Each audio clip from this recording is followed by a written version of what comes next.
Okay, you got a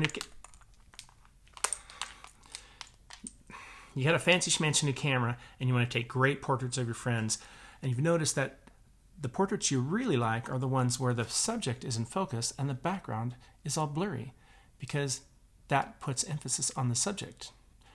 You don't always want to do that, but maybe you want to do it sometimes, and your fancy schmancy camera doesn't always do it when you want to do it. Why is that? Let's talk about that today.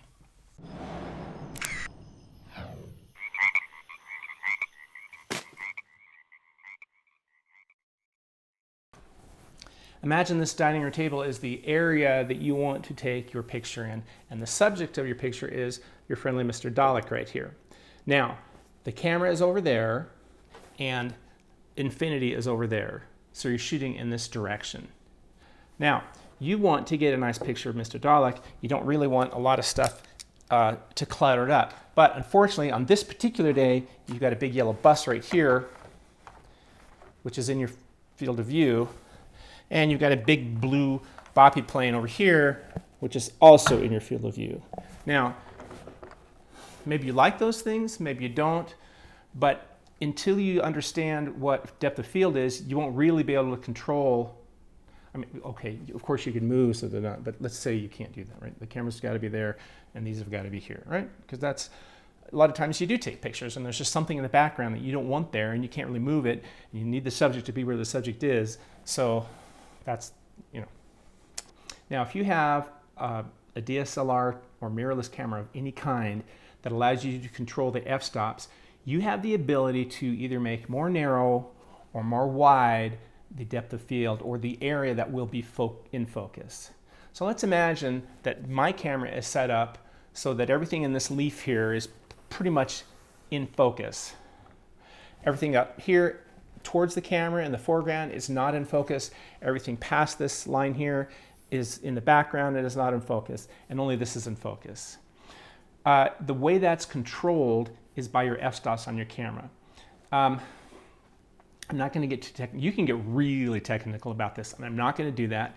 The easiest way to understand it is inside your lens, you have an aperture that goes bigger and smaller. It's not your shutter, it's a thing inside your lens that goes bigger and smaller and lets more light in and less light in. It also controls the depth of field, and the way you control that diaphragm is f-stops.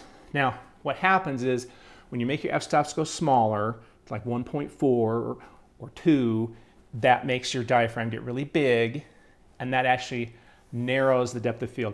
But the easiest way to remember this is smaller the f-stops, the smaller your depth of field is going to be, right? The narrower the focus plane will be.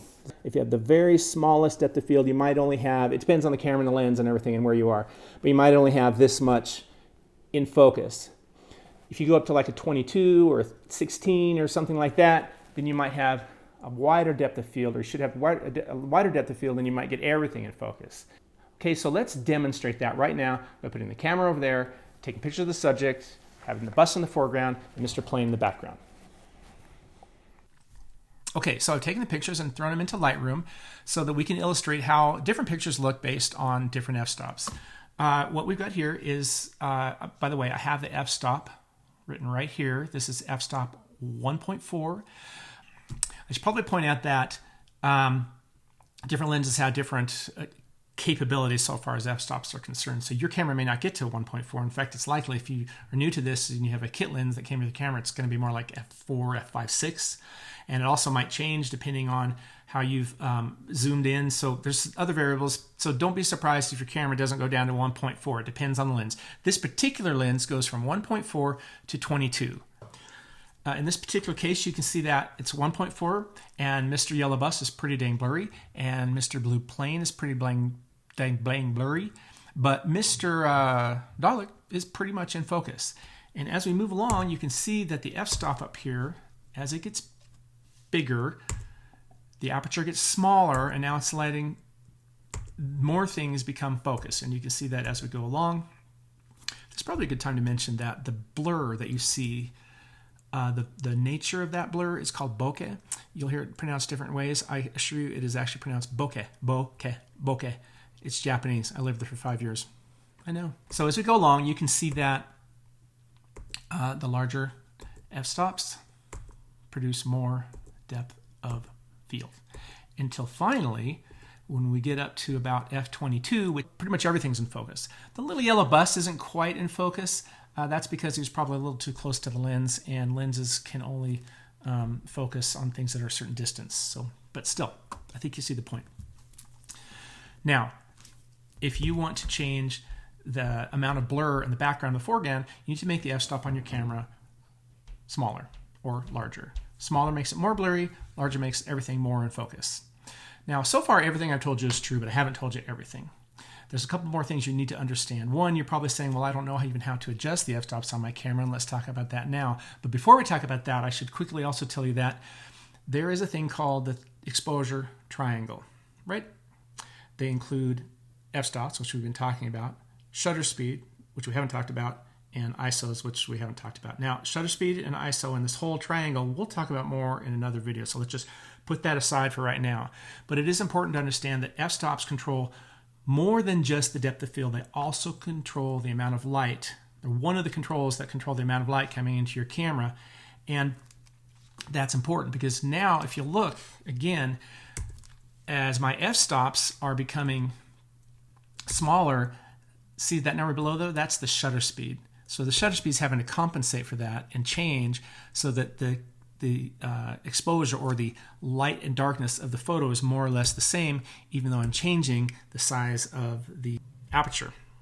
Every click you go down with your f-stops, you got to go up one click with shutter speed to compensate for it. And if you don't do that, this is what happens. And I've taken these pictures again. So here, I've now noticed that the shutter speed is at 350th of a second, right? And the f-stops is 1.4. Now, this time, the shutter speed remains the same, but the f-stops get larger and the aperture gets smaller. And notice that it's just getting darker and darker and darker. And even though it is changing the depth of field, it finally gets so dark that you can't even really, make out the image. So I tell you that to tell you this. The only way you're going to be able to adjust the f-stops on your camera is to take it out of automatic mode. So your camera has a variety of settings. One of them is M. See that? M. That means you're manually adjusting everything. And it's not as scary as it sounds, but we won't even talk about that right now. That means you're adjusting all of the shutter speed and the f-stops and the ISO or the ISO. Now, if you put your camera on aperture priority, and that's what you want to do today to get this down, which in the case of Canon is AV, but on your camera it might be different. Just look in your manual. That means what's going on is your camera is completely controlling everything else. You're controlling the f-stops. All right, so once you have put your camera in AV, adjusting the f-stop is really pretty simple. Of course, it depends on the camera. This is a Canon, but in most cases you're going to have a little wheel up here, and when it's an aperture priority, this is the thing that's going to adjust the aperture, and you can see that little number right there changing as I do it. 22 is the highest, 1.4 is the lowest. Or if you have this sort of display on the back, you can see it there, and that's really all there is to it. In summary, if you want to control the depth of field, blurriness on the foreground and the background of your camera, put your camera in aperture priority, and then you set the aperture and the camera will set the other things. Now, if you want to get really creative, you want to put it in manual mode, but that's not the discussion we're having today. All right, so that's really about it. Oh, no, there's one more thing. You're probably saying to yourself, well, can't I just do this with my phone? And the quick answer is no, you cannot.